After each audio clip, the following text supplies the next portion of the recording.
Bonjour à toutes et tous, bienvenue sur ma chaîne Z2C La Magie des Cartes. Je vous retrouve aujourd'hui pour les énergies de ce week-end des 12 et 13 décembre 2021 et nous allons étudier les scorpions avec la carte astrologique de l'oracle Votre Destinée de Claude Alexis. Alors, les énergies qui vont influencer votre week-end, mes amis scorpions, c'est la couleur gris. Voilà, et qui nous demande, enfin qui va vous demander ou qui va vous inviter à scanner votre corps. Alors, corps, esprit, c'est-à-dire, c'est-à-dire que scanner son corps, c'est-à-dire être à l'écoute de ses pensées, de ses intuitions pour l'esprit, et être à l'écoute de son corps. Si vous avez besoin de repos, il va falloir vous reposer. Si vous avez besoin de manger léger parce que vous vous sentez un peu lourd, eh bien, vous mangez léger. Si vous vous sentez dynamique, faites du sport. Voilà, en tout cas, on vous dit de faire quand même attention, de prendre soin de vous. D'accord? C'est important, notamment pour ce week-end. Allez, donc, alors je ne les ai peut-être pas mis correctement parce que c'est vrai que la carte de Reality a la particularité d'être en long, donc voilà, juste tout est ok.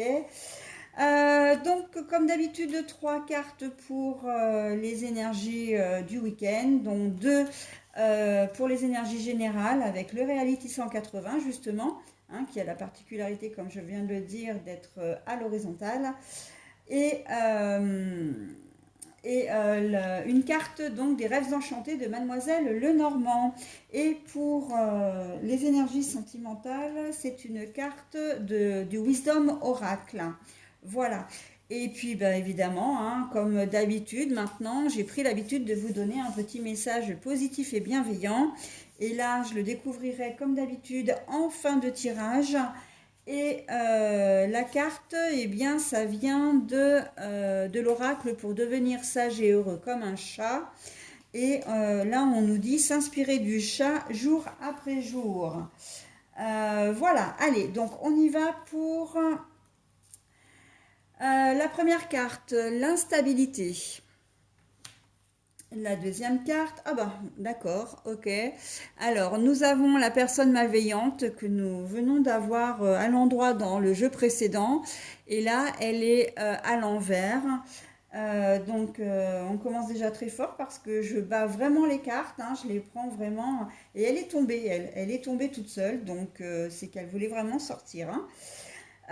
Pour l'oracle sentimental, enfin le tirage sentimental, nous avons la victime. Bon, alors, quand on nous dit de scanner votre corps, effectivement, c'est que là, c'est à bon escient, en fait, puisque vous êtes en ce week-end, vous allez avoir des périodes de doute, des périodes un petit peu de moins bien. Là, j'ai vraiment la sensation que comment dire, on est plus dans la guérison de votre esprit, parce que vous allez, comment dire, vous allez douter d'une situation alors qu'en fait, elle est saine, hein. Là, on est dans de la manipulation quand la carte est à l'endroit, manipulation, malveillance. Là, on a quand même une personne à trois visages, hein. Donc, et à chaque fois, ce sont des visages différents, des expressions différentes. Et là, la carte est à l'envers, mais il y a quand même cette histoire d'instabilité.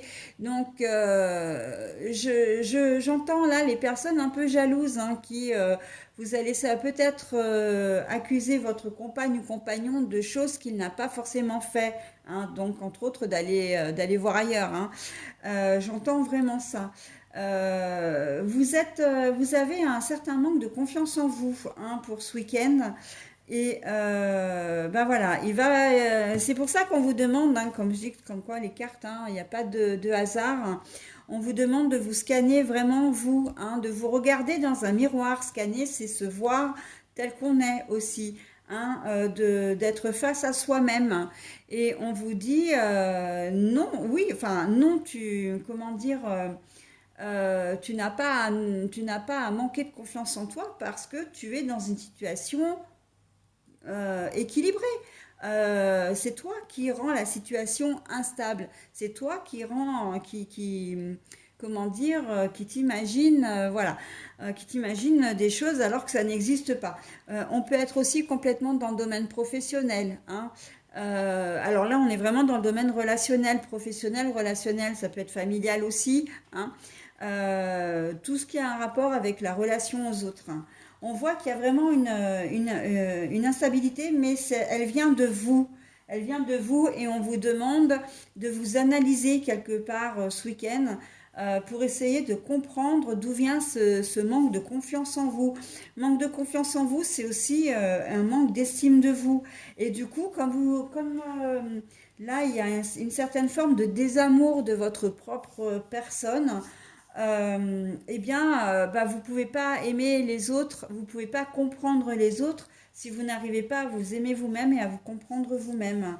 D'accord? Donc là, on est vraiment dans comment dire, dans l'analyse de soi, dans je dois trouver, enfin, la solution se trouve à l'intérieur de moi, en fin de compte. D'accord?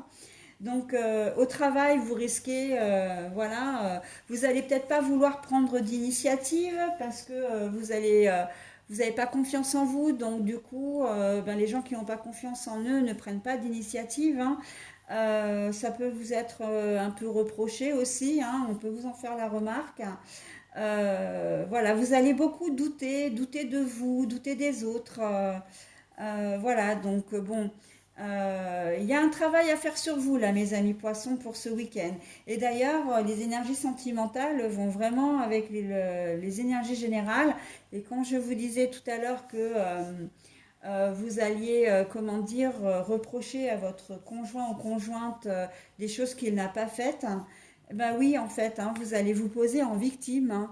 C'est vous qui allez presque attaquer ou agresser votre partenaire parce que vous craignez en fait qu'il vous trompe. Donc, qu'il vous trompe alors que c'est pas forcément le cas. Donc après, on peut être là au niveau sentimental, si on parle purement sentimental, on peut, hein, si on détache bien, comment dire, les énergies générales avec les énergies sentimentales, j'ai envie de vous dire que oui, vous pouvez effectivement, vous allez être victime effectivement de la méchanceté ou de l'infidélité, voilà, de votre compagnon ou compagne, mais ça peut être aussi victime de votre succès, hein, pour les célibataires. On n'est pas seulement dans quelque chose uniquement négatif. Vous pouvez être victime de votre succès. C'est-à-dire que vous pouvez sortir en boîte et puis draguer plusieurs femmes ou draguer plusieurs hommes, hein, et en fin de compte, ben, ils vont s'intéresser à vous et bah, vous allez avoir l'embarras du choix. Donc, vous pouvez faire des victimes aussi, c'est-à-dire que vous allez peut-être prendre les numéros de enfin, des personnes en question, s'il y en a deux, trois, et puis voilà, vous allez jouer un peu avec elles aussi. Ça peut être aussi ça. Et c'est pour ça qu'on vous demande de vous scanner aussi, hein, parce que est-ce la bonne attitude que vous adoptez en fin de compte? D'accord? Là, de papillonner un peu à droite à gauche. Ça peut aussi, il peut y avoir une sorte de retour de manivelle, c'est-à-dire que à faire ce genre de choses, ben, vous risquez d'être mis aussi devant le fait accompli, hein, que ces personnes aient compris votre petit manège et que ben voilà, vous risquez de vous retrouver un petit peu le bec dans l'eau à la fin du week-end, hein, pourquoi pas, ou la semaine prochaine. Mais on vous demande, avant d'agir comme ça, quand même de réfléchir à ce que vous faites, hein, parce que c'est pas forcément très chouette. Après, si c'est dans la question, si c'est la question, comment dire, où c'est vous qui attaquez votre compagne ou compagnon, on va vous demander, oui, ok, mais est-ce que vous avez bien vérifié vos informations? Est-ce que les choses sont justes? Avant de lui foncer dedans, enfin de lui rentrer dedans bille en tête, hein. Donc voilà, il faut quand même, on vous demande vraiment de faire la part des choses, mais là, ça va être un peu compliqué pour vous, hein. C'est un exercice qui va pas être facile pour vous ce week-end, les poissons, pardon. Scorpions, parce que je viens de faire les scorpions juste avant. S'inspirer du chat. Donc le petit message bienveillant et positif. Le chat est un débrouillard, le chat est un survivor. Tout comme lui, ne vous arrêtez pas devant l'obstacle. Mettez-vous en mode solution. Vous constaterez qu'il y en a toujours et qu'elles peuvent non seulement être surprenantes, mais aussi vous amener plus loin et plus haut que ce que vous aviez imaginé. Donc là, on vous invite vraiment à réfléchir et à vous dire que cette forme de confiance, de désamour que vous avez pour vous, ce n'est pas une fatalité. D'accord? En mode survivor, ça veut dire que vous êtes plus fort et vous pouvez faire beaucoup plus de choses que ce que vous pensez. Ok? Eh bien écoutez les poissons, j'en ai terminé avec vous. Je vais vous souhaiter un très bon week-end et je vous dis à la semaine prochaine. Bye!